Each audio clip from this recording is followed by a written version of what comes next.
ಆತ್ಮೀಯ H16 news ಅರ್ಥಾತ್ ಹೇ ಸಿದ್ದರಾಮಯ್ಯ ಸ್ವಾಗತ. ನಾನು ನಿಮ್ಮವ MI ಅಥವಾ ಮಲ್ಲಪ್ಪ ಜೊತೆಯವರು. ಆತ್ಮೀಯರೇ, ರಾಜು ಕಾಗೆಯವರು ಬಹಳ ಮಹತ್ವದ ವಿಷಯವನ್ನು ಎತ್ತಿದ್ದಾರೆ, ಮಾತಾಡಿದ್ದಾರೆ, ಅನುಭವಗಳನ್ನ ಹಂಚಿಕೊಂಡಿದ್ದಾರೆ.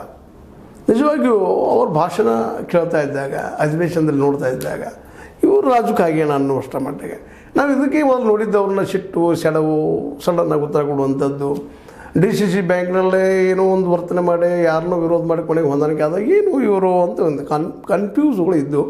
ಬಟ್ ಅಷ್ಟು ತಿಳ್ಕೊಂಡಷ್ಟು ನಾವು ನಿಜವಾಗಿಯೂ ಅವರ ತಮ್ಮ ವ್ಯಕ್ತಿತ್ವವನ್ನು ಭಾಳ ದೊಡ್ಡದಾಗಿ ಬೆಳೆಸ್ಕೊಂಡಂಥವ್ರು. ಅದರಲ್ಲೂ ಉತ್ತರ ಕರ್ನಾಟಕದ ಬಗ್ಗೆ ಅವ್ರು ಮಾತಾಡಿದಂಥದ್ದು, ಅದೇ ಕಲ್ಯಾಣ ಕರ್ನಾಟಕದ ಬಗ್ಗೆ ಮಾತಾಡುವಂಥದ್ದು, 371J 371J ಬಗ್ಗೆ ಮಾತಾಡುವಂಥದ್ದು, ಖರ್ಗೆ ಅವ್ರ ಬಗ್ಗೆ ಮಾತಾಡುವಂಥದ್ದು. ಇಡೀ ಒಟ್ಟಾರೆ ಸಿಚುವೇಶನ್ ಹೆಂಗಿದ್ದಪ್ಪ ಅಂತಂದ್ರೆ, ನಮ್ಮ ಉತ್ತರ ಕರ್ನಾಟಕ ನೀವು ಸಪ್ರೇಟ್ ಮಾಡೋಣ, ನಾವು ಭಿಕ್ಷುಕರಲ್ಲ, ಖರೆ ಅದರೆ ಅದು ಪ್ರತಿನಿಧಿಗಳು ಹೋಗಿ ತಾಟ್ಕೊಂಡು ಇದ್ದಂಗೆ ಹೋಗಿ ನಿಲ್ಲೋದಲ್ಲ ಅನ್ನುವಂಥ ಮಾತನ್ನು ಅವ್ರು ಅತ್ಯಂತ ನೋವಿನಿಂದ ಕಣ್ಣೀರು ಹಾಕಿ ಮಾತಾಡಿದಂಥ ಮತ್ತು ಯಾರು ಇದೆಯಾದರೂ ತಟ್ಟುವಂಥ ವಿಷಯ ಆಗಿದೆ ಅದು. ಹೌದು, ಮತ್ತು ಈ ಮೊದಲು ನಮಗೆ ಈ ಉಮೇಶ್ ನಮ್ಮ ಕತ್ತಿ ಅವ್ರು ಮಾತಾಡಿದ್ದು ಕೇಳಿದ್ವಿ, ಉತ್ತರ ಕನ್ನಡ ಸಪೋರ್ಟ್ ಮಾಡಿ ನಮಗಂತ ಕೇಳಿದಾಗ ಇವರೇನು ಹಂಗೆ ಹೇಳ್ತಾರೆ ಅನ್ನುವಂಥ ಭಾವಗಳಿದ್ದು. ಬಟ್ ಉತ್ತರ ಕನ್ನಡ ಸ್ಥಿತಿಗತಿಗಳನ್ನ ಸಹಜವಾಗಿ ಅಭ್ಯಾಸ ಮಾಡಿದಾಗ ಹೌದಲ್ಲ, ಇದು ಹಿಂದುಳಿದ ಪ್ರದೇಶ, ಯಾವಾಗ ಮುಂದೆ ಬರುವಂಥದ್ದು, ಯಾವಾಗ ಈ ಭಾಗದ ಜನ ಎಲ್ಲ ಮುಂದೆ ಒಂದು ಒಲಿಯುವಂಥದ್ದು ಶೈಕ್ಷಣಿಕವಾಗಿರ್ಬೋದು, ಸಾಮಾಜಿಕವಾಗಿ ಆಗಿರ್ಬೋದು, ಆರ್ಥಿಕವಾಗಿ ಆಗಿರ್ಬೋದು, ಎಲ್ಲ ಫೀಲ್ಡ್ಗಳಲ್ಲಿ ಹೆಂಗೆ ಸೋಲ್ತಾ ಇದ್ದೀವಿ.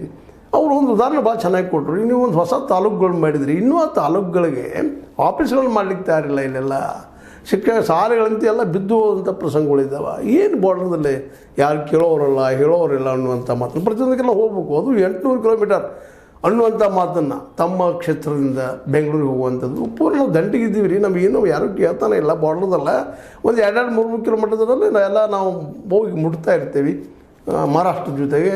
ಈಗ ನಮ್ಗೆ ಯಾರು ಕೇಳೋಂಗಿಲ್ಲ. ಪ್ರತಿಯೊಂದು ಹೋಗಿ ನಿಲ್ಲೋದು ಅಂದ್ರೆ ನಮಗೇನೋ ಒಂದು ಕೊಟ್ಟಂಗೆ ಮಾಡ್ತಾರೆ ಅಷ್ಟು, ಅದು ಕೊಡೋದಿಲ್ಲ. ಅಡ್ಡಾಡಿಸ್ತಾರೆ.